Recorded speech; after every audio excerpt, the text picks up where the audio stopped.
Bienvenidos a Políticamente, el podcast de la política, en un episodio más. Este episodio es especial, les voy a decir por qué, porque es a propósito del 8 de marzo, el Día de las Mujeres, y esta semana pues van a salir a partir de hoy lunes, todos los lunes a viernes, solamente episodios de mujeres. En este caso pues el podcast de la política se engalana porque tenemos a Erika Sánchez. Erika, bienvenida. Muchas gracias, encantada de estar aquí con ustedes. Y también nos acompaña como siempre el host de Políticamente, el podcast de la política, Max Pérez. ¿Qué onda? ¿Cómo están? Pues contentos, nos acompaña Erika. La verdad que creo que Erika maneja muy bien los temas de mujeres, aparte de muchos otros temas, y sabemos que eres una persona pues muy activa en política. Yo te conozco creo que del 2015, siempre ahí como que en tribuna de tu partido y siempre muy activa, sobre todo con el tema de mujer. Entonces creemos que en este tema y otros sí nos vas a dar mucho de calar. Entonces vamos a ir con unas preguntas que traemos preparadas, a ver cómo te va. Perfecto. Sí, además que bien.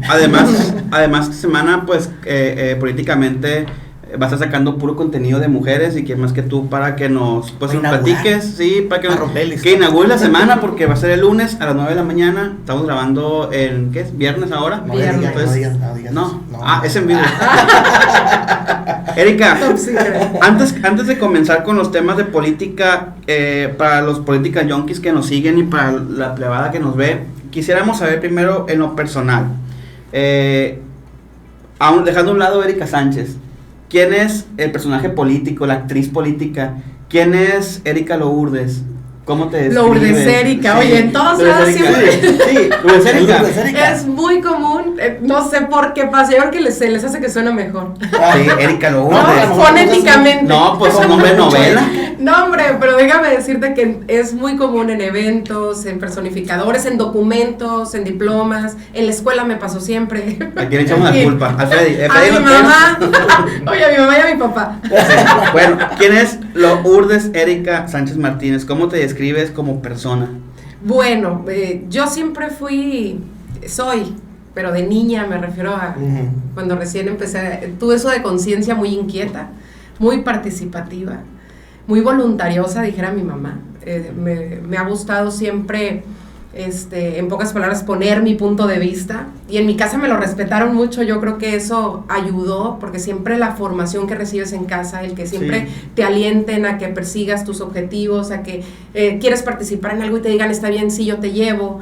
Y yo creo que esa manera de formarme por parte de mis papás me generó que desde muy chiquita participar en todo.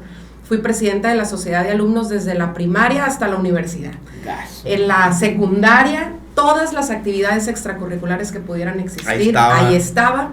Los diplomas. Sí, fui una estudiante, sí, Erika Lourdes. Sí. Ahí empezó todo. Ahí empezó.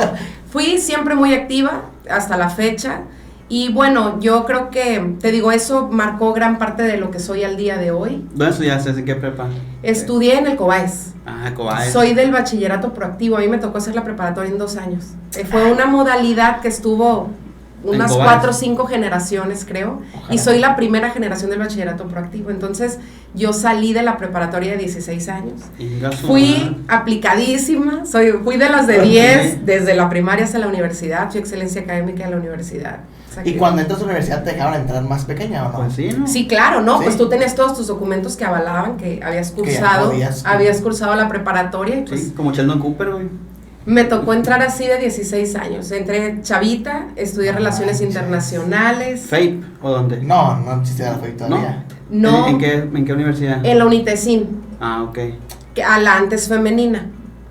Órale. Antes de ser Unitecin fue femenina y tenía otro tipo de carreras. ¿Y volviste a estudiar otra cosa después de internacionalista? Sí, estudié la maestría en Gestión y Política Pública. La estudié unos cuantos años después. Fíjense que a mí me pasó algo muy circunstancial. Yo, como les acabo de decir, pues era muy aplicada. Cuando estudié Relaciones Internacionales, yo tenía en mente en ese momento, y la vida sabrá si me da esta oportunidad, y Dios, de trabajar en un consulado, en una embajada. Entonces yo cuando decía voy a estudiar Relaciones Internacionales, allá ibas, pues. Yo me veía en esa situación. Consulado. Entonces cuando salgo de la universidad a los 21 años, salgo inmediatamente, me preparé hice los estudios para una maestría de estudios de Estados Unidos y Canadá, que no sé si la conocen, el UAS. Sí. Pues no saben, hice todos los exámenes, inglés, todo lo que se tenía que hacer para poder formar parte de esa maestría. cuando llegó la invitación a formar parte de una campaña política. Entonces estaba muy chavita y entonces ahí, de veras, como muchos que tienes que tomar una decisión en ese momento, es ¿qué hago? Ya había pasado todos los exámenes para estudiar la maestría, tomé la decisión de irme a la política, me fui a la campaña y bueno, desde entonces me cambió la vida. Más adelante ya en la función pública estudié la maestría en gestión y política pública, siendo regidora en el ayuntamiento de Culiacán. Y es muy buena maestría esa de estudios de América del Norte. Yo la conozco, en su tiempo la empecé a estudiar, pero no me animé. A continuar, Sí, a bueno, continuar. la verdad es que sí estaba pesada, por lo menos Sí, yo sí recuerdo estaba que muy todo pesada. lo que vi del programa de estudios era... Oye, Erika, y bueno, esa es Erika, bueno, Lourdes Erika, no Erika Lourdes, pues la niña activa, la niña inquieta, muy voluntaria para hacer cosas acá chidas, cosas buenas, muy aplicada de 10. Pero, ¿cómo describes ahora el actor político que es Erika Sánchez? O sea, ¿cómo te describes como actor político? Bueno, por supuesto que moldeándome día a día. La vida, la verdad es que ha sido buena conmigo. Creo que he tenido grandes oportunidades. Como muchos, cuando decidimos una profesión, no siempre he sido lo que he querido, por lo que he trabajado, por lo que he buscado. Pero siempre, yo siempre he dicho que cuando trabajas, cuando hay compromiso, cuando hay responsabilidad, cuando eres leal a tu equipo, a tu grupo, en este caso a lo que tú decides dedicarte, siempre se te van a abrir las puertas. Y entonces esa ha sido mi constante, que a lo mejor cuando recién inicié en la política no se me daban las oportunidades, pero siempre se me abría otra puerta. Entonces se cerraba una puerta y pum, se abría otra. Y entonces yo creo que moldeándome en base a la experiencia, he aprendido mucho. Estos 22 años que le he dedicado a la política han sido muy formativos para mí. He estado en diferentes posiciones. Yo inicié, ustedes que tienen un público eminentemente joven, yo inicié haciendo políticas públicas para jóvenes. Sí, en el IMJO antes. Así es, en el Instituto Municipal de la Juventud, que en aquel entonces era una dirección. A mí me tocó ser la segunda directora, la primera mujer directora aquí en Culiacán. Sí, yo tengo ese dato, que es la primera que había sido directora, pues, la primera mujer.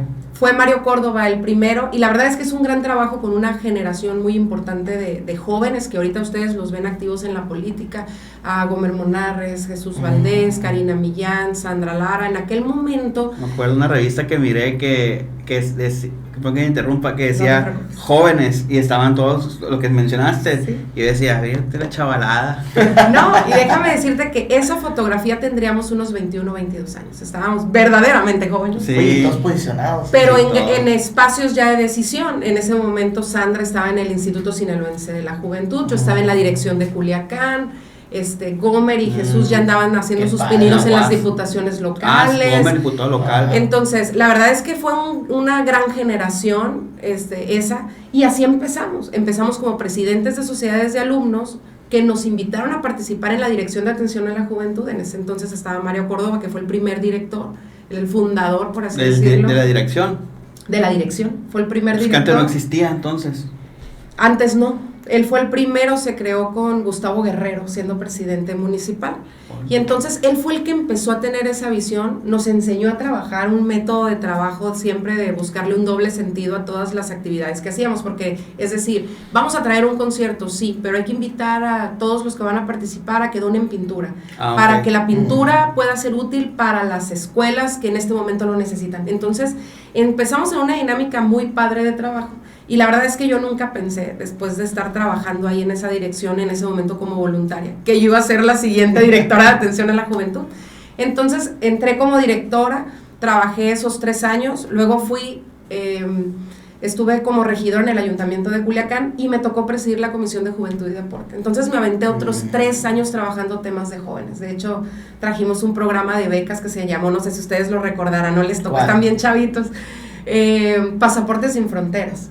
Me suena. ¿No? ¿Conoce el Mundo Joven? Pues claro que bueno, sí. Mundo Pues Joven, Mundo Joven existe desde mis tiempos. Mundo Joven es una ventana para los jóvenes. Para quienes no conocen esa plataforma, métanse ahí a sus computadoras o en su teléfono, busquen Mundo Joven, porque es una plataforma para que los jóvenes puedan, a través de la experiencia, de viajes, de prácticas profesionales, conocer otros países y pulir sus habilidades.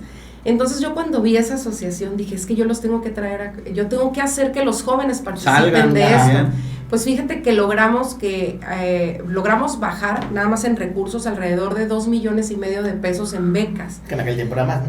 Estamos hablando de más o menos 50 becarios o beneficiarios de Culiacán, y la verdad es que yo me sentía muy orgullosa y me sigo sintiendo orgullosa porque ni siquiera era mi función ya. Ajá. Yo ya no era directora de atención a la juventud, pero... ¿Quién era en ese entonces? Jesús Valdés. Él estaba como director de atención a la juventud. Hicimos un equipazo, la verdad, yo como regidora y él estando en la dirección. Pero decía yo, como regidora, pues sí, me toca vigilar el cumplimiento de los reglamentos, sí me toca vigilar que nuestros gobernantes estén haciendo bien las cosas, aunque sean de tu propio partido político, claro. Es tu responsabilidad. Pero decía yo, es que yo quiero hacer algo más. Yo quiero ver cómo ayudo más a los jóvenes, y entonces... Así nace Pasaportes Sin Fronteras, y bueno, ahí estará en la memoria estos 50 jóvenes que viajaron a otros países. Oye, y de toda tu carrera política, ¿cuál ha sido tu momento como que tú dices, ese es el que más me gustó o el que más recuerdo con cariño? O sea, ¿cuál? Todos, sí. La verdad es que todos afortunadamente han sido buenas experiencias. La política no es un ambiente de repente... que digas, con no sé qué palabra utilizar, pero no es tan noble. No es tan noble, vamos a ponerle así, de repente. Entonces, pues obviamente depende de cada quien. Yo la verdad nunca he sido nada aprensiva ni con todo lo que me pasa, ni con las expresiones que tienen hacia el partido en el que milito, ni tampoco hacia mí.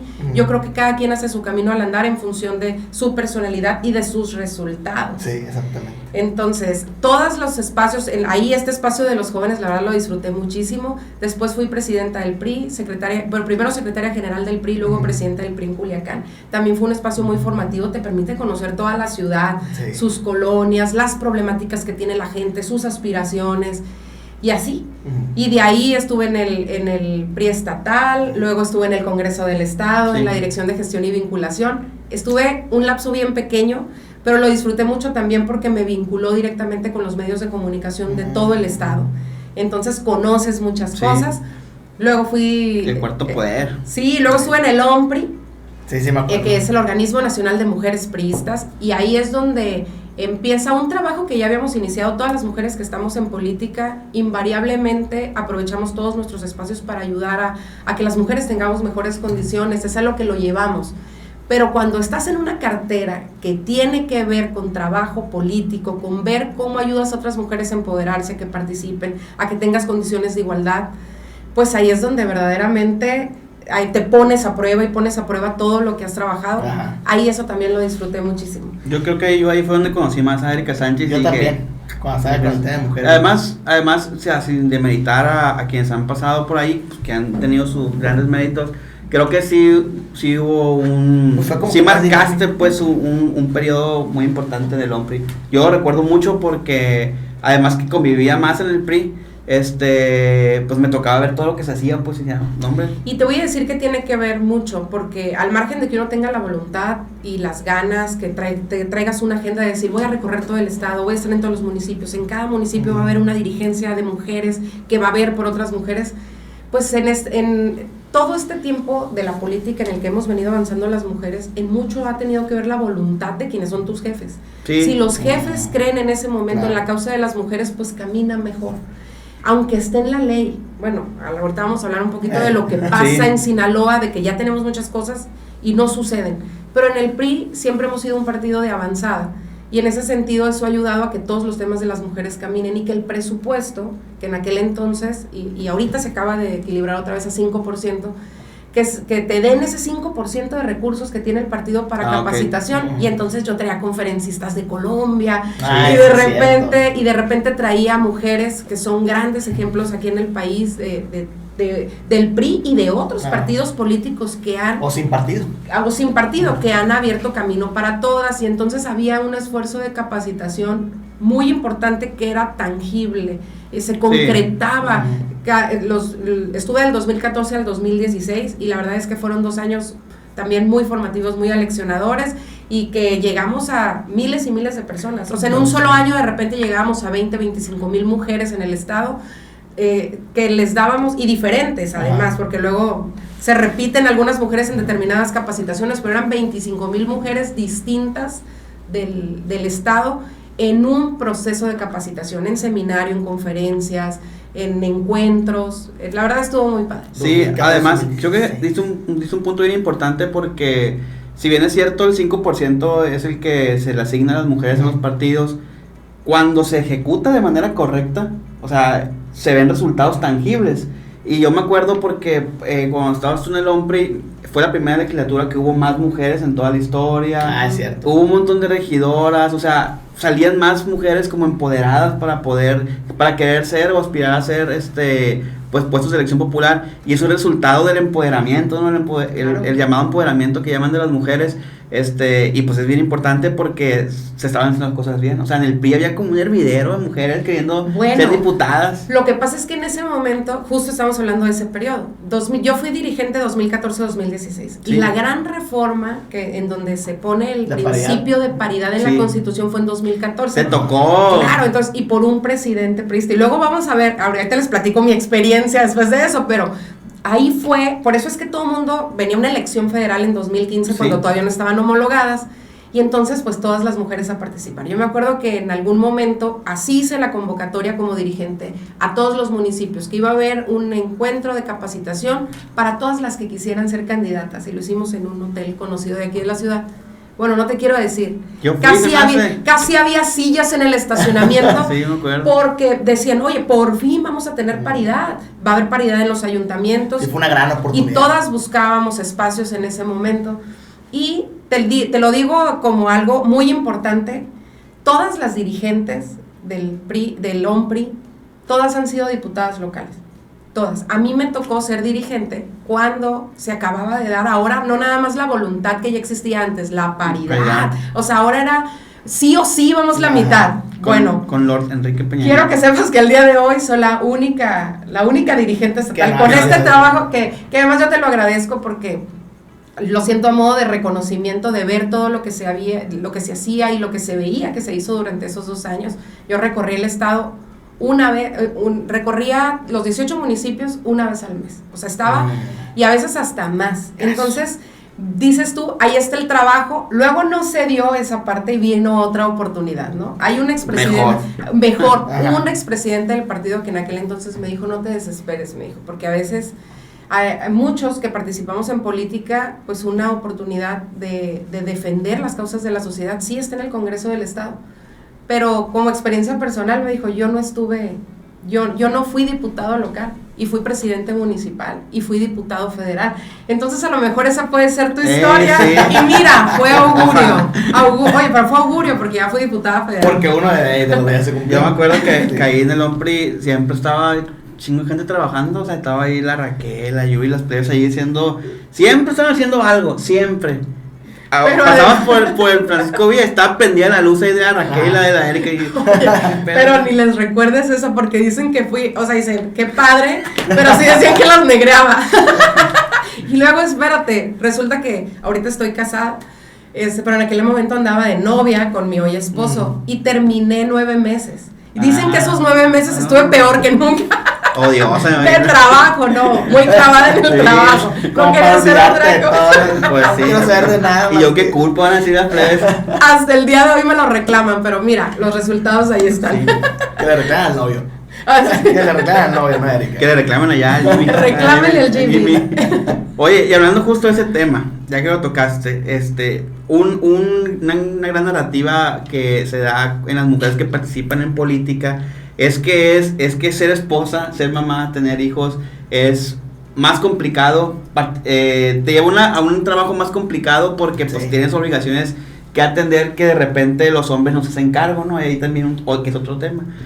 ¿Cómo es para ti ser madre de familia, esposa y además pues ser una política activa porque pues estás 100% activa en tus trabajos políticos ahora en el colectivo? ¿Cómo es que llevas toda esa tarea a cabo? Fíjate que lo vivo como lo viven el grueso de las mujeres trabajadoras de este país. Es decir, en mi casa como en la mayoría de las casas de este país y de Sinaloa y de Culiacán, trabajamos hombre y mujer. Si queremos tener una mejor calidad de vida, así es. Todo está bien caro. Todo está, y la verdad es que, aparte, todo está muy caro y eso que solo tenemos un hijo. Pero yo de repente veo familias que tienen 3, 4 hijos y digo, ¿cómo le hacen? Hacen mentir. Sí, ¿cómo le hacen? Porque de veras que la vida no está sencilla. Y particularmente para las mujeres acabas de dar un dato bien importante. Mira, ahí está en estudios que se han hecho aquí en el país, las mujeres dedicamos en promedio 43 horas a las cuestiones domésticas a la semana. Y los hombres, si acaso, alcanzan 15. Yo luego le he sacado cuentas a mi esposo, a ver cuántas horas verdaderamente dedica a tareas domésticas y no las completa. Ni un día. 2 medio. Me escuchara, bueno, sí me va a escuchar.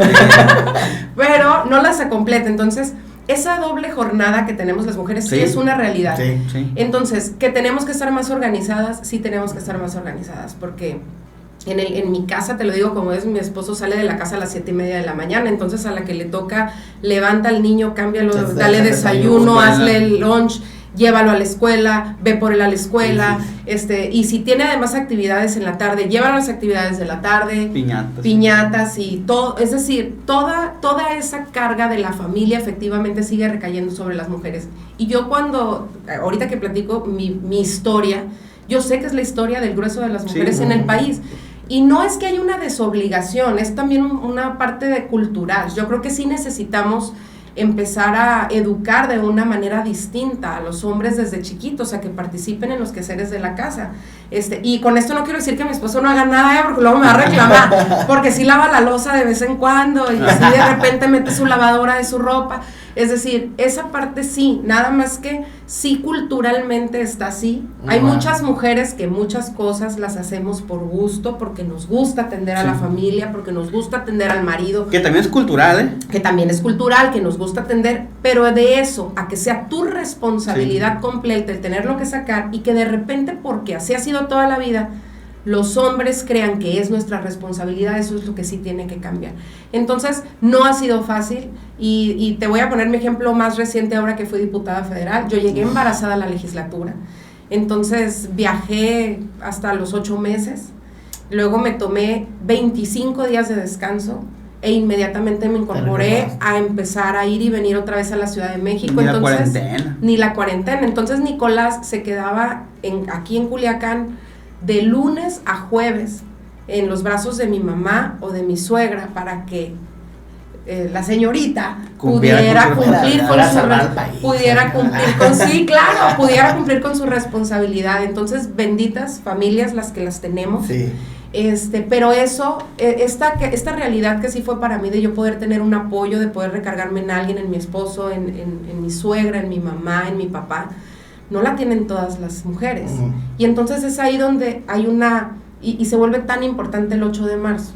El 8 de marzo para lo que sirve es para visibilizar las desigualdades. Esta es una desigualdad, porque entonces el Estado tendría que hacerse cargo para que las mujeres podamos participar activamente en la economía de este país.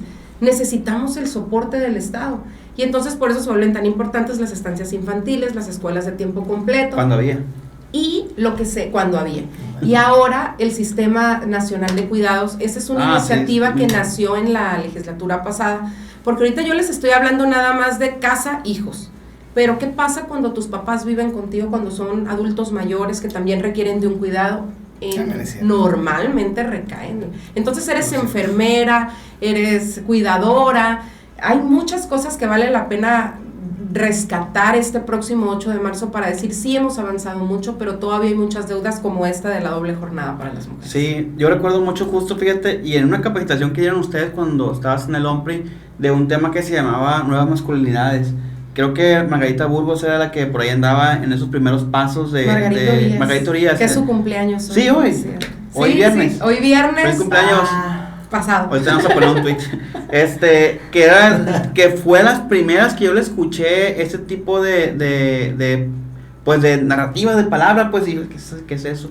Y es justo eso, pues, la cultura, la nueva cultura que tiene que asumir el hombre en su nuevo rol, pues, como hombre en la sociedad, en las familias más que nada. Claro, ¿no? Y también la mujer. Lo que pasa es que ha sido un proceso, que a lo mejor podemos decir que tenemos décadas y décadas las mujeres luchando por tener mayores espacios, pero tangibles, que veas un boom de participación en la administración pública, en las empresas, en la sociedad en general, es relativamente reciente, y entonces todo es un proceso. O sea, entendemos que la sociedad se tiene que ir acomodando, y que muchas reglas de familia, pero también de la sociedad se tienen que ir acomodando, pero es un proceso que está tardando. Sí. Sobre todo cuando las aspiraciones de las mujeres aquí están. O Sí. sea, no es un asunto, yo obviamente, yo viví con una mamá ama de casa, y yo la verdad es que les reconozco todo lo que hacen. Yo siempre les digo, si a las amas de casa les pagaran todo lo que hacen y lo que representa en el PIB su trabajo. Entonces dices tú, la verdad es que mi reconocimiento para todas ellas, pero hay una gran parte de las mujeres también que se quieren desarrollar profesionalmente, que quieren salir a trabajar. Y no se diga lo que ya dijimos hace rato, que por necesidad tengan que salir a buscar el sustento para sus familias. Yo tengo un análisis comparado, así de grosso modo, de cuando yo me salí de mi casa y empecé a pagarme lo que mi mamá hacía. Me di cuenta de lo que valía, pues, por ejemplo, pagarme que alguien lavara la ropa, pagarme comida, que alguien vaya a limpiar, o sea, todo eso, decía yo, a la bestia, o sea, todas estas actividades cuestan un montón. Cuestan mucho. Y pues tu mamá, las labores domésticas, que es la mujer, las hace gratis, pues. Claro que las hace gratis. Oye, pues si yo me acordaba antes de casarme, pues como muchos de los hijos cuando estamos muy consentidos, pues llega mujeres trabajadoras. En mi casa somos 4 hijas y las 4 trabajamos desde que salimos de la universidad. Son puras mujeres. Somos puras mujeres. Entonces cuando llegar a la casa, que tengas la comida, que puedas descansar, llegar en la noche, quitarte la ropa, al siguiente día, otra vez el día, y cuando llegas, tu ropa de un día antes ya estaba colgada en el closet. Entonces dices tú, benditas mamás. Mi reconocimiento a la mía y a todas las mamás que hacen eso. El problema es que se lo reconocen los hijos, pero el Estado no, pues entonces... Esa es la parte, por eso es tan importante que trabajemos por este Sistema Nacional de Cuidados, que ojalá que pueda ser una realidad pronto. No es un proceso sencillo, se tiene que hacer una modificación grande, pero todos los programas que vengan a ayudar a que las mujeres puedan dejar de lado esta doble carga y puedan desarrollarse a gusto, cuando, como, donde quieran, pues vamos a estar de gane. De hecho hay una iniciativa ya en el Congreso local, pero pues no ha pasado, pero ya alguien la propuso por ahí. Y a nivel nacional pues ya se aprobó. Oye, Erika, pues obviamente ahorita el que está escuchando, pues creo que le queda clarísimo que el tema de mujeres lo manejas de pie a pa, de A a Z. Y obviamente tu experiencia en el OMPRI y todo en la diputación, que también lo traías muy fresco. OMPRI, me acuerdo cuando le decían OMPRI. OMPRI. Alguien lo inventó alguna vez. OMPRI. La Paquis Corral, me acuerdo que le decía OMPRI. Pero es OMPRI. Organismo Nacional de Mujeres. ¿A quién se le ocurrió decirle OMPRI? Uno pensaría, bueno, pues ya dejas tú tu puesto público y ya el tema se lo dejo a que otra mujer lo agarre o se empodere de él, que luche, y yo a lo mejor lo ayudo por otro aspecto, otro lado, otra trinchera. Pero tú te sigues sumando a esa lucha de las mujeres en el colectivo 50+1, y creo que sí se hace un trabajo muy importante, pero a lo mejor pocos en Sinaloa sobre todo lo conocemos. ¿Qué es, y qué es esa gente que no conoce el colectivo, qué es el colectivo 50+1? Mira, les voy a contar una historia bien rapidísima previa al colectivo. Yo me incorporé al colectivo en el 2020 siendo diputada federal. Y la experiencia más cercana que yo tenía la estaba viviendo en la Cámara. Yo participé de la 64 legislatura, que fue la primera legislatura de la paridad. Sí. Éramos 241 mujeres por primera vez en la historia de este país. Entonces, aunque no era completamente paritario, porque ahorita sí son 250, pero en aquel entonces las mujeres, en esta histórica oportunidad, decidimos unir esfuerzos a través de una comisión que se llamó Grupo Plural por la Igualdad Sustantiva dentro de la Cámara. ¿Qué hacía este grupo?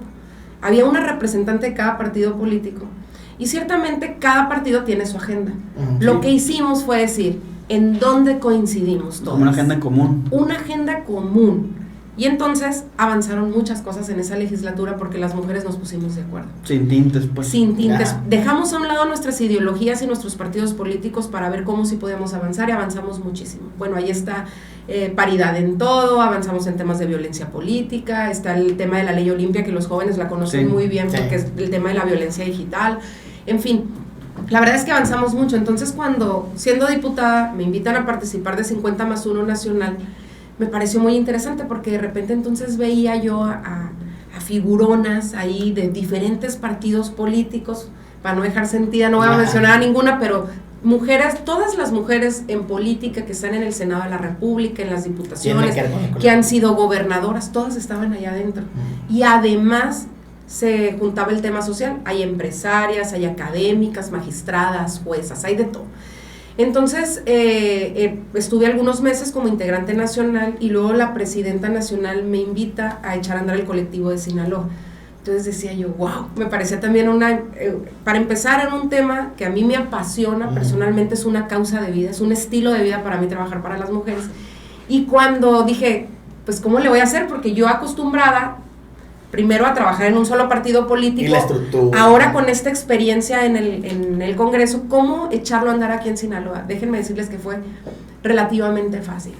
Sinaloa es un semillero de mujeres talentosas en todas las áreas, no fue nada complicado y además lo que más me llamó la atención, porque luego quienes nos están escuchando se identificarán con eso que dicen de que las mujeres somos las principales enemigas de otras mujeres. Entonces tú pudieras pensar, no, pues van a decir que no. ¿Cómo me voy a ir a sentar yo a sumar con una del PAN? Con una del PAN o con una del PRD o con una de Morena. No. Una profamilia. Déjenme decirles, claro, que hay de todas las ideologías, sí, de todas las aspiraciones. Y uno ve la foto y dice que buen crossover Sí, lo sabéis. Sí, o sea, nunca te imaginabas ver esa foto, pues es la verdad. Pero la verdad es que tenemos que entender las mujeres, y yo creo que el colectivo es un gran ejemplo de ello, que a lo mejor todas podemos tener muchos objetivos, como te decía hace rato más. Tenemos las asociaciones, incluso nosotras, tener diferentes objetivos de vida. Pero si en uno coincidimos, pues vamos trabajando para que en ese en el que sí coincidimos podamos hacer fuerza y podamos salir adelante. Y eso es lo que representa el colectivo. Buscamos que las mujeres puedan llegar a espacios de toma de decisiones, porque ahí es donde podemos cambiar verdaderamente la vida de las mujeres. Cuando llegamos a ser regidoras, cuando llegamos a ser presidentas municipales, cuando llegamos a ser gobernadoras o diputadas locales, federales, ahí es donde nos damos cuenta de que ahí podemos mover la Constitución, que esas desigualdades que actualmente persisten, pues muchas a veces moviéndole una letra a una parte de una legislación le puede cambiar la vida a todas. Sí. O incluso los presupuestos, nada más vamos a pensar en los presupuestos que estos 4 años los hemos padecido mucho. Las mujeres siempre hemos padecido cuando se habla de presupuesto en temas de programas sociales porque nunca nos han dado lo que nos toca. Representamos más del 50% de la población y la verdad es que ha habido un ninguneo ahí, como si las mujeres no fuéramos a levantar la voz. Pero en la realidad es que estos últimos 4 años que nos hemos dedicado a defender lo que ya habíamos logrado es cuando dices qué valioso es que las mujeres estemos en esas posiciones para defenderlas, para que alguien les diga, hey, espérate, esto se tiene que hacer con perspectiva de género, o aquí tienes que ver por las niñas, aquí tienes que buscar que las niñas tengan, o se fortalezca, por ejemplo, el programa de prevención o de salud sexual, por ejemplo, 10,000 nacimientos de niñas, no voy a decir adolescentes, de niñas, 10,000 nacimientos en este país, anuales. Ahí es donde dices tú, bueno, ¿qué pasa? Pues es que los programas que tienen que ir dirigidos para atender los temas de las mujeres no tienen presupuesto suficiente. Por eso todo se vuelve tan importante y el colectivo forma parte de eso, en la vida pública y también en el sector privado. Es decir, buscamos que estén en las cámaras.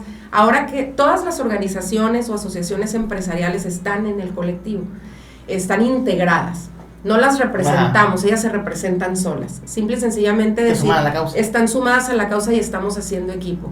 Y en esta representación, al momento de platicar con ellas, nos damos cuenta de que si tú vas a sus cámaras, vas a ver los cuadros, como en muchos partidos políticos. Puros hombres. Y hay puros hombres y de repente pinta una mujer por aquí y otra por acá. Entonces, claro que nos hace falta que esta cultura, que las políticas la hemos hecho con más fuerza, con más vehemencia, se vaya ahora hacia allá también y entonces empecemos a equilibrar todos los sectores. Yo me acuerdo cuando trabajaba en el Congreso, uno entra al Congreso local y está la biblioteca de fotos de toda la legislatura. Sí.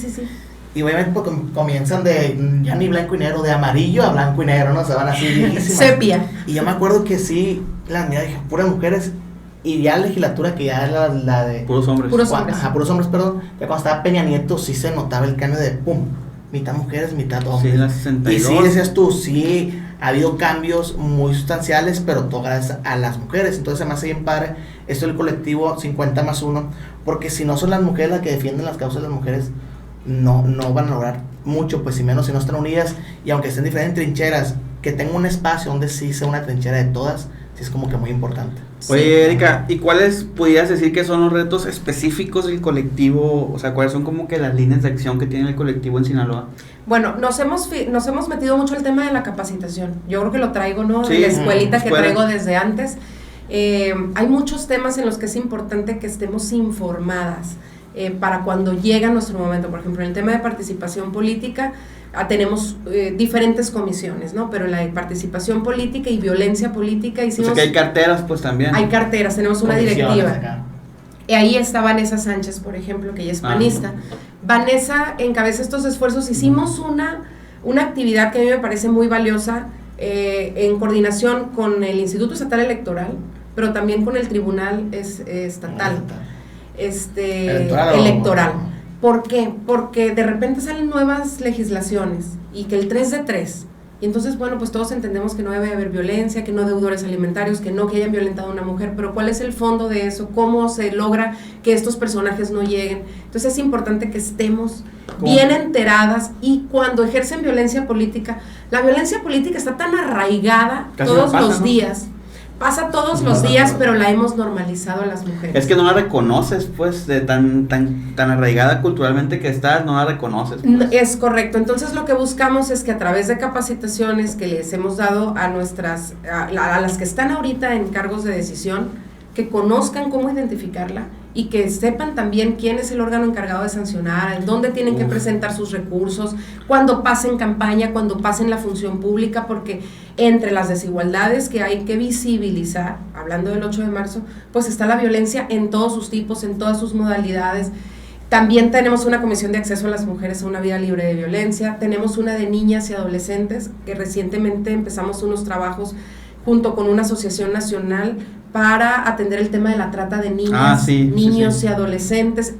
Fíjate que era una tarea que ya habíamos arrancado antes. Hicimos una capacitación para dueños de restauranteros y hoteleros, de Mazatlán particularmente, para que conocieran ellos los protocolos que deben de tener sus empleados, para que sepan identificar cuando una niña o un niño está accediendo a un hotel con una persona que no forma parte de su familia. Porque es algo tan básico, como dices tú, oye, pues es que es cierto, yo he viajado toda mi vida con mis papás y de niña me llevaron a Cozalay, que me llevaban a no sé, al Tata, a Mazatlán, y no recuerdo nunca que mis papás les hayan pedido una identificación mía, que hiciera constar que yo era hija de ellos y que yo no estaba siendo sujeta de explotación infantil.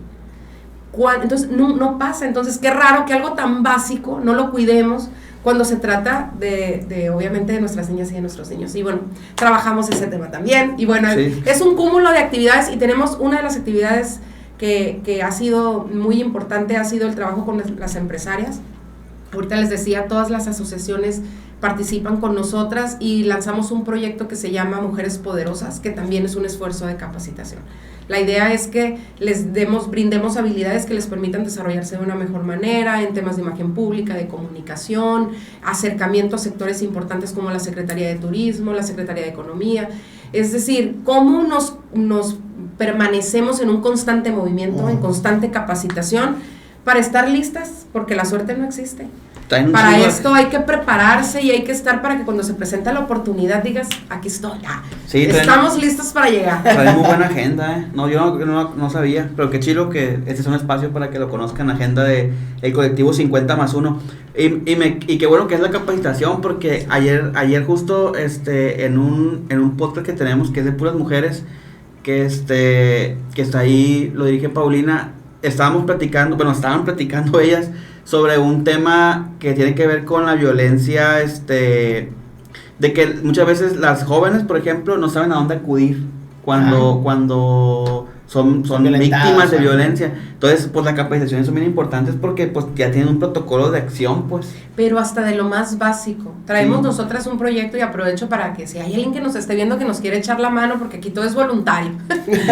No tenemos ningún recurso, no recibimos recursos de ninguna institución, ni pública ni privada, lo hacemos nosotras.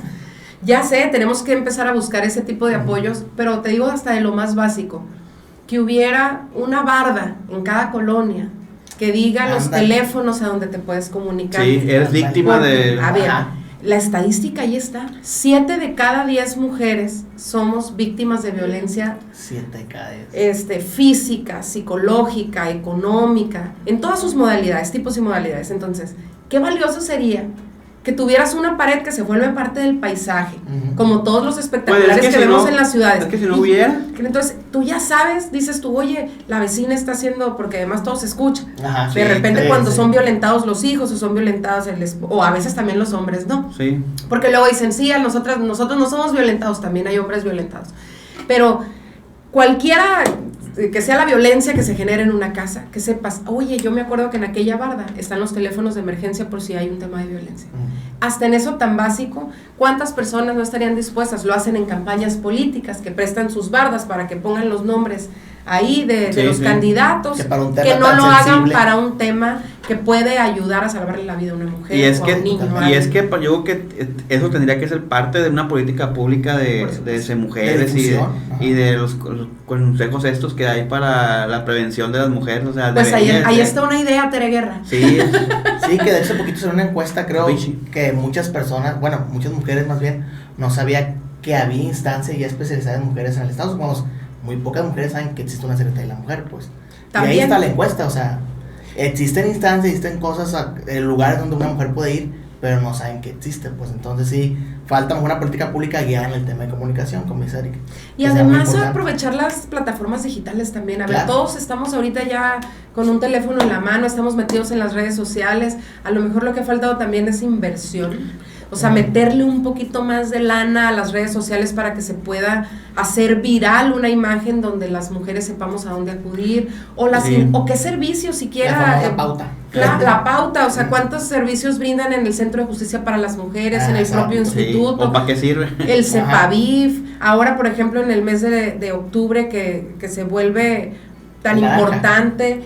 En el de noviembre, pero en octubre, por ejemplo, el tema del cáncer, cuando es un tema de que se hagan estudios, cuántas instituciones públicas y también privadas, fundaciones nos regalan, y a veces las mujeres ni sabemos que podemos ir a determinada institución en determinado horario a ir.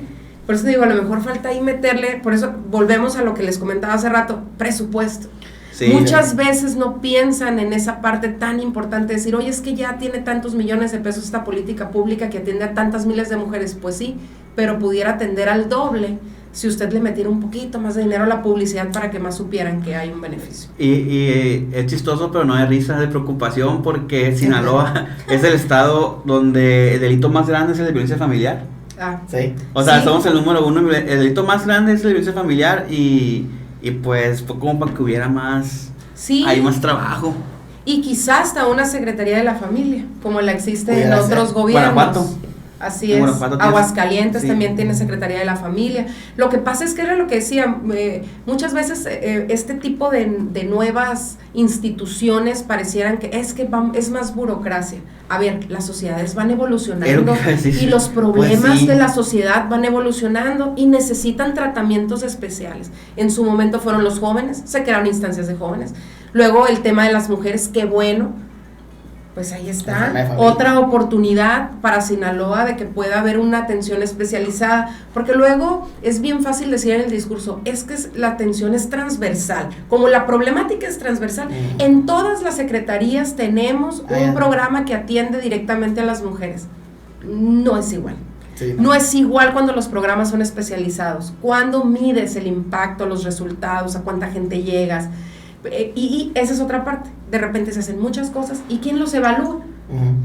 Si no se, como dice Jenny, si no se miden, no va. Porque aparte los evalúan en su área, pues. Claro, ¿quién les dice? Porque luego de repente, pues esperamos los informes de los gobernantes a que nos digan qué hicieron, y no nos queda otra cosa más que creer de que dieron tantos servicios, atendieron a tanta gente, porque en la realidad no hay instituciones que estén evaluando que verdaderamente nuestro dinero, porque finalmente son nuestros impuestos, se están utilizando bien, que están llegando a la población objetivo, que están solucionando problemas.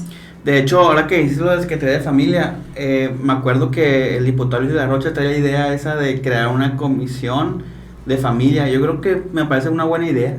Y inició así, no sé si se acuerdan que los temas de mujeres empezaron así, eran las comisiones de Comisión de Equidad, Género y Familia. Sí. Y entonces luego se quedaron como solo de igualdad.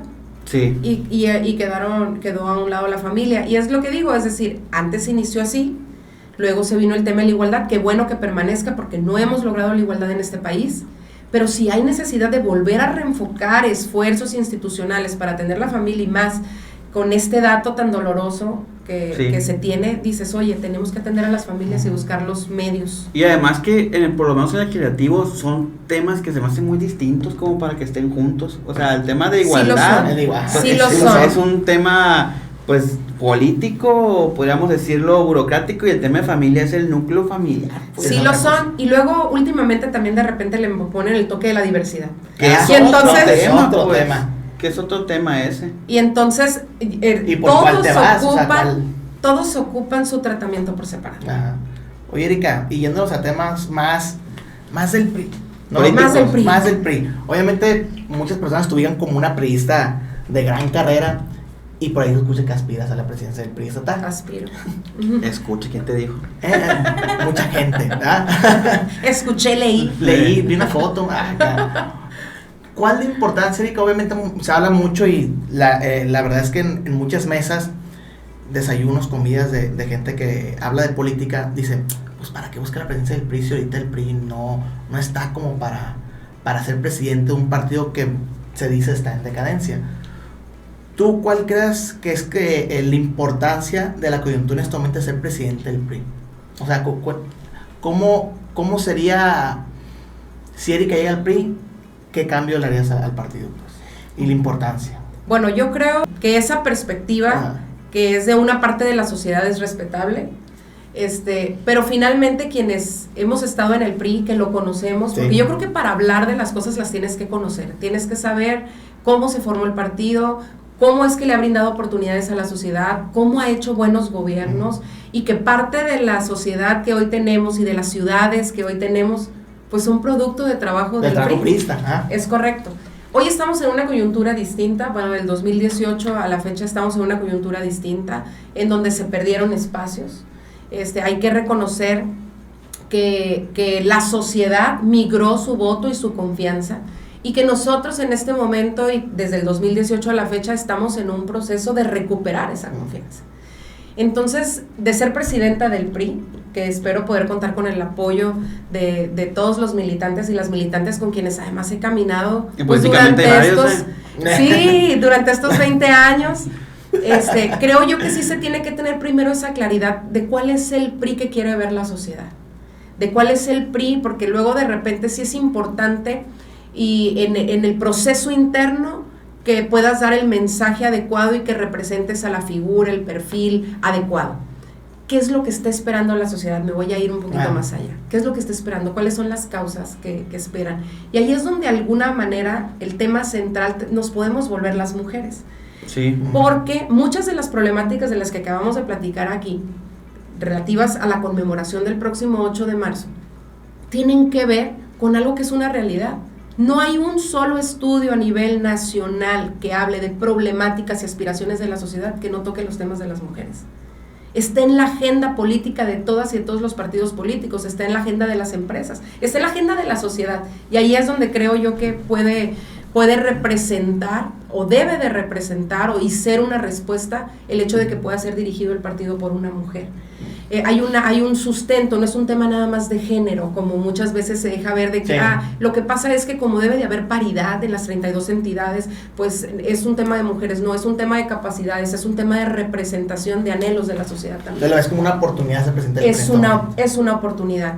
¿Cuál pudiera ser una agenda? Creo yo que hay mucho que hacer. El proceso electoral está próximo a arrancar. Hay que rescatar la vida interna del partido. Porque después de la elección del 2021 ha sido complicado, sobre todo por las condiciones de representación en las que se encuentra nuestro partido en Sinaloa, pues ha sido complicado como que el arranque. Pero yo creo que con la definición, con una elección de una nueva dirigencia, pues puede arrancar una agenda muy interesante, primero para reordenar la parte interna, que yo creo que es importante, los comités municipales, los seccionales, que recuperemos esa identidad que siempre hemos tenido como partido, que ahí está. Yo no digo que se haya ido a ningún lado, yo creo que es con mucho tacto, con mucho oficio político, con cercanía, claro, con cercanía, Pues, yo creo que es algo que se va a recuperar muy rápidamente. Y también pensar en lo que quiere la sociedad y espera del PRI en este momento coyuntural. Sí. Que defienda ¿qué? Que defienda, y me voy a ir a la marcha del domingo pasado. Ok. Porque luego de repente dicen, es que era una marcha ciudadana, hay gente que aprueba que estén los partidos políticos, hay gente que no aprueba que estén los partidos políticos, pero los partidos políticos son una organización de sociedad civil que representan los intereses de la sociedad. La mejor herramienta de partido política son los partidos políticos. Son los partidos políticos, entonces creo yo que sí tiene que hacerse una agenda que construya de frente a lo que en este momento está viendo la sociedad. Aquí acabamos de hablar de todas las necesidades, todavía desigualdades que vivimos las mujeres, pero hay muchas problemáticas que tienen que ver con temas de seguridad, que tienen que ver con temas de economía, nomás si le ponemos un botón hablemos de canasta básica, es decir, hay tantas cosas que se tienen que hacer y el PRI tiene que estar en todos y cada uno de esos temas que le preocupan a la sociedad. Bueno, el campo ha sido sobre todo doloroso para Sinaloa, el trato tan inhumano que le ha dado, no solo me refiero en el tema de los sinaloenses, de soberanía alimentaria en este país, el no pensar que son los agricultores los que aún en pandemia no se pararon y pusieron su trabajo, su esfuerzo para que no faltara el alimento en las mesas de los mexicanos. Y advertimos muchas cosas, hasta el precio de la tortilla y todo, que ahorita es en 25. Acá nos asusta el Samuel con las tarjetas que tiene porque es un experto en el campo. Saludos para Samuel. Saludos, Samuel. Porque pues el que le sabe a ese tema, o sea, sí vislumbra un panorama complicado. Sí lo es. Y hay que analizar también, creo yo, por eso les decía, los deseos de la sociedad, porque así como hay mucha gente que en este momento no está cómoda con lo que está pasando, una clase media, por ejemplo, abandonada, hay que decirlo, no son sujetos de ningún programa social, o sea, todo está afincado en algunos sectores, que es el tema de adultos mayores, pero también está el tema de jóvenes, y la clase media trabajadora, de los que salimos todos, claro, algunos. Porque hay algunos jóvenes que sí trabajan, que sí le echan ganas y que sí ven con recelo, la neta, el hecho de que, bueno, pues yo estudio, trabajo y no me toca nada, y a los huevones, o sea, también se hay una narrativa de confrontación de por qué se le premia a los jóvenes que no hacen nada, pues. Claro, y les digo, los que salimos a trabajar todos los días, que andamos buscando, que estamos tocando puertas, pues para esta clase media no hay nada. Entonces, así como hay gente que no está de acuerdo con muchas políticas públicas y con muchas cosas que pasan, hay otra parte de la sociedad que sí está contenta, porque sí recibe su apoyo. Hay casas donde se reciben 3, 4, 5 apoyos 10,000 pesos, que ayudan mucho también a salir, y qué bueno que se estén dando apoyos. Lo que hay que recordarle a esa parte de la sociedad es que estos apoyos no son del presidente. Son apoyos que se generan con nuestros impuestos y que además no nacieron en esta administración, que son impuestos que nacieron muchísimo antes. Ahora apenas la semana pasada estaba viendo que se estaba celebrando 10 años de que existía la pensión de adultos mayores. Los primeros 10 años, entonces, pues Morena no tiene 10 años en el poder. Quiere decir que era un programa que existió muchísimo antes, que para que hoy fuera un derecho constitucional, no solo fue votado por Morena, votaron todas las fracciones, entre las que me incluyo yo, que tuve la oportunidad de ser diputada federal en ese momento. Entonces, hay que hacer, creo, un acercamiento a la sociedad, hay que ir a escuchar. Yo creo que esa es la parte que yo creo que va a ser la fundamental siendo presidenta del PRI, ir ahí a donde está la problemática, ir a tocarle la puerta a la gente, ir a escuchar sus historias, ir a escuchar qué es lo que esperan de Sinaloa, si están contentos con sus gobernantes, si no estuvieron contentos con el PRI, ¿por qué? ¿Qué fue lo que pasó? Porque yo creo que hay que partir de un reconocimiento de lo que fuimos, de lo que somos y de lo que queremos ser, y que también con mucho sentido de autocrítica entendamos que muchas cosas que han pasado y por las que somos criticados a lo mejor no tienen nada que ver contigo, Miguel, ni conmigo, ni contigo, Mario. Yo ni diputado, sí. Claro, ni con todos los priistas que están allá afuera, sino que entonces eso no vuelve malo al partido, ni nos vuelve malos a la mayoría, a las y los priistas, sino que hay personajes que hay que decirlo como es, han abusado del poder. Como en todos los partidos. Y entonces abusaron de nuestra confianza también, y también de la confianza de los demás. ¿Nos hace responsables? Sí, claro, pues si nosotros los postulamos. Pero en ese sentido sí necesitamos con toda con toda la humildad y con el compromiso y la responsabilidad que tenemos. A ver, somos gente trabajadora, echada para adelante, que queremos que le vaya bien a Sinaloa, que nuestra mayor preocupación está en el bienestar de la comunidad, de que los jóvenes tengan oportunidades, las mujeres también. Entonces estamos tan claros y somos gente tan buena, tan trabajadora, tan echada para adelante, pues ¿por qué no ir precisamente a ese reencuentro con la sociedad? Este es un gran momento, aquí vamos a tener elecciones hasta el 2024 y sin duda no sería una dirigencia de oficina. Me van a ver como me han visto en su momento en el OMPRI, como me vieron como diputada federal, itinerante, moviéndome y atendiendo a la militancia y a la sociedad en general en Sinaloa. Que una realidad igual para la oposición aquí en Sinaloa es que el PRI necesita ya un dirigente, porque si alguien va a encabezar la alianza en el estado, va a ser el PRI. Entonces sí creo que una figura como a lo mejor Erika Sánchez, que es una figura muy movida, muy fresca, que conoce mucho, joven, sobre todo mujer, entiende el tema de mujer, no más de mujer, sino que le entiende, y entiende otros temas, agricultura también importante para el estado. Si es como que ese tipo de personajes y actores políticos lleguen a una dirigencia de un partido como el PRI, ¿no?, que va a encabezar este movimiento de oposición rumbo al 24, entonces pues vamos a ver qué decide el partido, ¿no? Además, es correcto, estamos cerca. Bueno, además, dice nuestro presidente delegado Ramiro Hernández, que aprovechamos y le mandamos un saludo, que ya está Ramiro, cerca también la decisión. Ojalá se favorezca. Sí, no. Y que es bien importante tener el diagnóstico. Sí. Y qué bueno que lo tienes. Oye, a propósito de que ¿qué día es el lunes? ¿Qué número es? Es el como lunes. ¿5? No. Bueno, a propósito de sí, es cierto, a propósito de que ayer fue 4 de marzo, el aniversario pues del PRI cumple, ¿cuántos años? 94 años. ¿Cuáles crees tú que son los principales retos del PRI a nivel local? O sea, el primero es la dirigencia, ¿no? Claro. Pero a nivel local, ¿cuál es tu, o sea, haciendo una comparativa con el gobierno del estado y con los vacíos que hay de política, ¿cuáles crees tú que son los principales retos que tiene el PRI en Sinaloa? Yo creo que el principal es fortalecer la unidad. Yo creo que el reencuentro, yo voy a partir por lo interno. El abrazo a Catem. Lo interno, así es. Yo creo que lo interno, cierto, lo interno tiene que ver precisamente con eso. Tenemos que ir a un reencuentro entre todos. Aquí lo bueno es que hay un reconocimiento de quiénes somos y de lo que hemos logrado juntos. Cada vez que nos ponemos de acuerdo y cada vez que ponderamos el oficio, la política, cada vez que ponderamos la unidad. Es que políticos buenos son el PRI, o sea, no, hay muchos, la escuela política está creada en el PRI, pues. Sí. Es correcto, y hay experiencia, y además para la sociedad es profesionalismo, es gente que se ha capacitado para gobernar y gobernar bien. Entonces yo empezaría por lo interno. Ante los retos que veo yo hacia afuera, creo yo que sí necesitamos también fortalecer nuestra postura como oposición. Sí. A ver, aquí en Sinaloa, sí, dígase lo que se diga, nosotros representamos la segunda fuerza. Sí.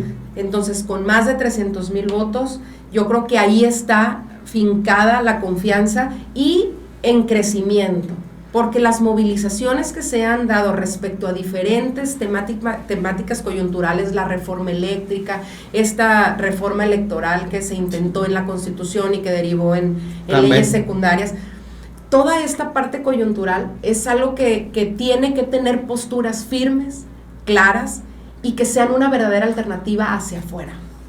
La sociedad, a mi juicio, eso es lo que quiere ver. Es decir, ok, estos son los que gobiernan, ya sabemos lo que están haciendo, qué están haciendo los demás, qué es lo que tú propones. O sea, ¿por qué habríamos que defender al INE? ¿Por qué habríamos que defender la democracia? ¿Por qué hay que estar en contra de la reforma eléctrica? Es decir, esa es la parte que yo creo que tiene que ser muy clara. Es un reto, pudiéramos decirlo, informativo hacia la sociedad. Pero, y ¿sabes qué? Es justo el rol que Morena hizo cuando nosotros teníamos el poder. O sea, es tomar el rol de oposición. Tomar el rol de oposición. O sea, si ellos... Y responsable. Luego de repente escuchamos eso de oposición responsable y pareciera entreguismo. No, sí existe la oposición responsable. Yo personalmente no creo, ni me identifico con aquellos políticos del partido político que sean, que nada más tiran la piedra porque son oposición. Ajá. Hay que tener razón para tirar... Opositodo. Hay que tener razón. Ese es el asunto, y nosotros en este momento tenemos la razón. Y teniendo la razón, teniendo tantos argumentos, teniendo la base sólida de que verdaderamente estamos defendiendo a la sociedad, entonces tenemos todos los elementos para salir con firmeza a defender a la sociedad. Y yo creo que ese sería otro de los retos más importantes, el que la sociedad nos identifique como lo que somos, un partido profesional que está viendo verdaderamente por la sociedad con una postura firme de oposición.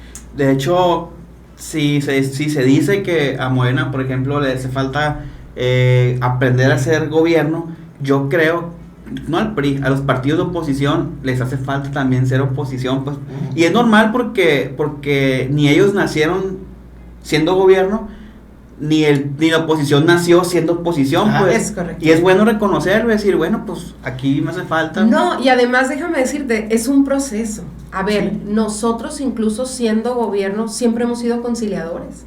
Sí. Siempre hemos buscado que las voces de los partidos opositores siempre estuvieran incluidas. A lo mejor no todas las posturas, porque por algo diferimos en ideologías y en posiciones, pero en lo que sí coincidíamos íbamos sumando. Entonces tú veías de repente cuando se aprobaban los presupuestos a nivel nacional que todos los partidos pintaban, que todos tenían su parte para ir a hablar con sus representados. Hoy no ha habido nada de eso, y entonces por eso es tan complicado, creo yo, y me voy a poner del lado ahora que estuve como opositora en la Cámara. Es bien complicado porque nuestra manera de conducirnos es distinta. Nuestra manera de conducirnos es con diálogo, es convencer con la razón, es convencer con la realidad, con las verdades, con alternativas viables. Y este discurso es el que no entra en la otra parte, y a lo mejor tendríamos nosotros que ser un poquito más como ellos, y ellos aprender mucho de nosotros por la experiencia que tenemos para gobernar. Sí, la curva de aprendizaje yo creo que ambos la tenemos, tanto ellos como nosotros. Lo que es que la tarea de informar a la sociedad de que el PRI es una oposición responsable sí va a ser titánica, porque hay poco tiempo para el 24, entonces eso va a ser bien interesante, como a lo mejor vamos a entrar a marcha forzada. Tú llegando al PRI, ¿qué dinámica? La verdad es que yo creo que todos los que aspiramos hemos puesto en nuestra mente el escenario desde que levantas la mano a rumbo al proceso electoral 2023-2024. Ahí está, ya. No va a ser sencillo. Bueno, por lo menos yo ya estoy lista, ya pedí permiso en la casa también.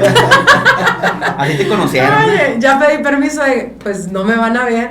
Porque hay que recorrer el estado, hay que estar mucho tiempo en carretera, hay que pasar más tiempo con la militancia, hay que estar en los municipios, hay que escuchar primeramente a la militancia y tropicalizar acciones. Es decir, no hay un plan perfecto para todo el estado, cada municipio tiene sus necesidades particulares y su clase política que opera de una manera distinta, y en función de eso, conocedoras quienes tenemos mucho tiempo en el PRI, pues hemos estado recorriendo todos los municipios, sabemos cómo han avanzado, cómo han sido gobernados cada uno de los municipios, y creo yo que hay mucha claridad de cuáles son los primeros pasos que se tienen que dar, y caminar en varias pistas, en la construcción del partido, en este rol que tiene que asumir el partido como oposición, y el otro, que no lo hemos tocado, pero que tiene que ver con la alianza, es el PRI, lo mediático, y cómo vamos a fortalecer esto que en el 2021 nos cayó muy de sopetón. De repente van todos los partidos juntos y entonces muy rápido tuvimos que ir a socializar a la sociedad y a nuestra militancia que íbamos juntos. Hoy tenemos más tiempo.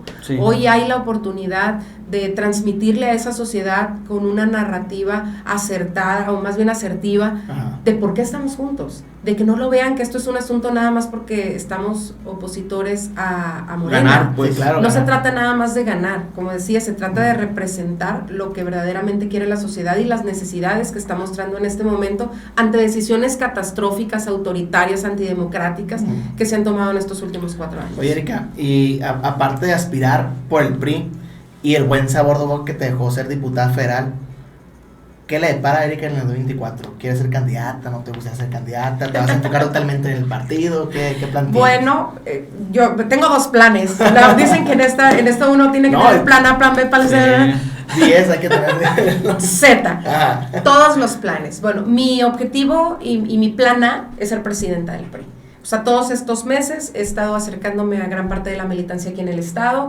Ha sido un proceso que nos ha llevado más tiempo del que esperábamos. Yo creo que eso es algo que pensamos todos los que hemos estado involucrados. Se ha tardado mucho. Sí, como aspirantes. Pero este es el principal objetivo. De ser presidenta del partido, mi trabajo será sacar adelante el proceso 2023-2024. Mucho me han preguntado, porque, bueno, lo dicen de mí y de todos los que aspiran, ¿no? Es que si llega a ser presidenta, lo va a utilizar de plataforma para ser pluri. la candidata al Senado, no, déjate pluri, porque quiere ser la candidata al Senado de la República. No está peleada una posición con la otra. Yo empiezo por ahí siempre, a ver. El hecho de que tú seas presidente de un partido no te impide que tú puedas ser candidato plurinominal o de mayoría a ningún cargo de posición.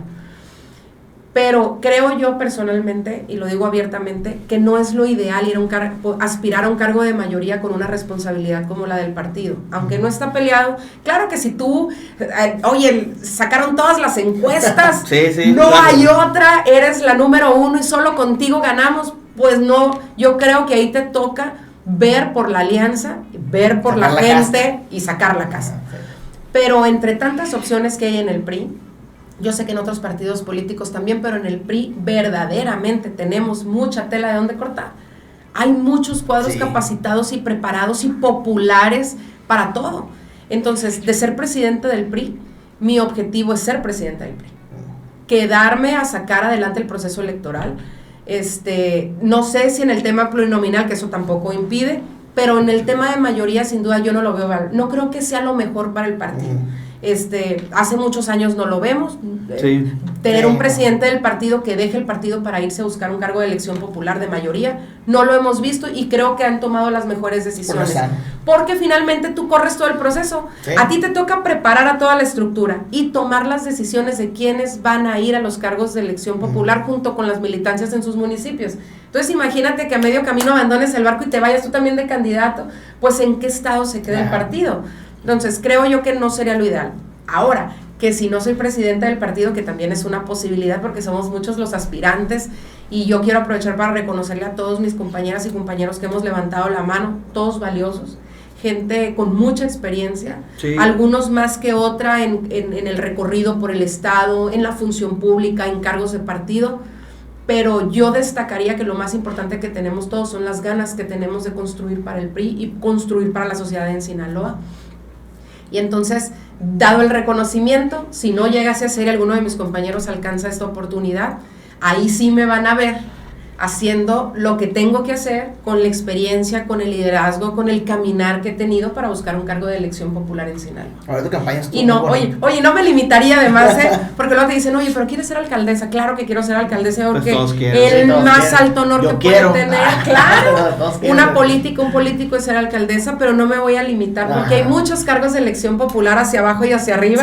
Entonces, por supuesto que buscaría un espacio de no estar en la presidencia del partido. Excelente. Erika, ya para finalizar, ya duramos 1 hora platicando, ¿eh? Qué bárbaro. Qué neta. Una hora va.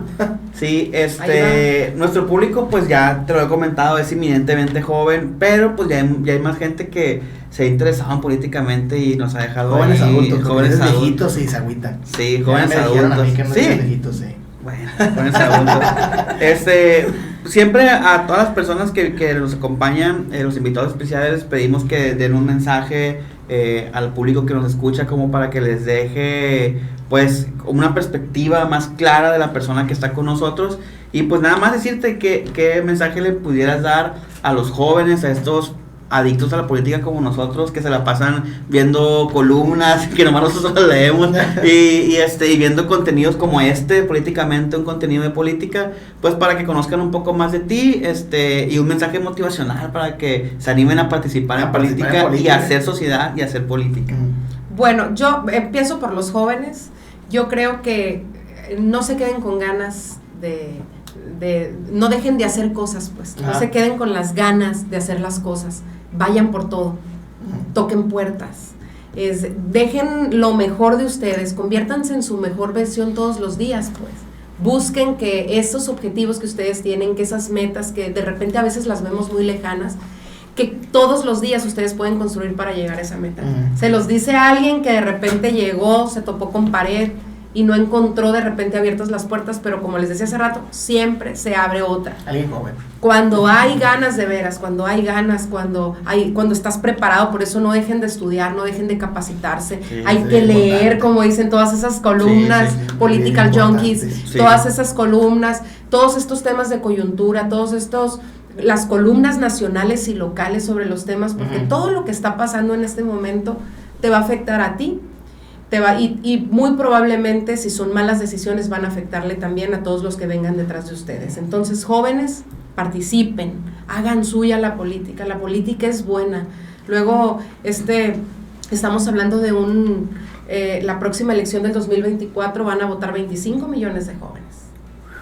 25 millones de jóvenes, de los cuales 4 millones van a ser nuevos votantes.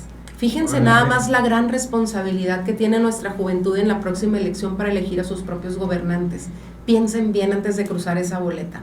Piensen bien en qué es lo que verdaderamente representa cada propuesta, cada partido político, y que no nos llevemos un fiasco como sucedió en el 2018, con esa esperanza bien vendida pero mal ejecutada, y que hoy nos tiene como país, pues ya ven, económicamente con cero crecimiento, donde no hay oportunidades verdaderamente para la gente, donde hay más pobres. Luego el objetivo, estamos hablando de más de 4 millones de nuevos pobres. Sí. A ver, creo yo que esos son los análisis que tenemos que hacer, pues vamos hablando en serio.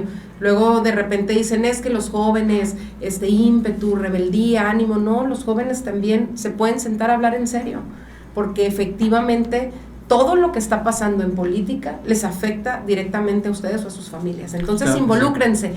Mujeres, tenemos mucho por hacer. Hemos avanzado, tenemos estos últimos 20 años particularmente, creo yo que hemos dado pasos firmes.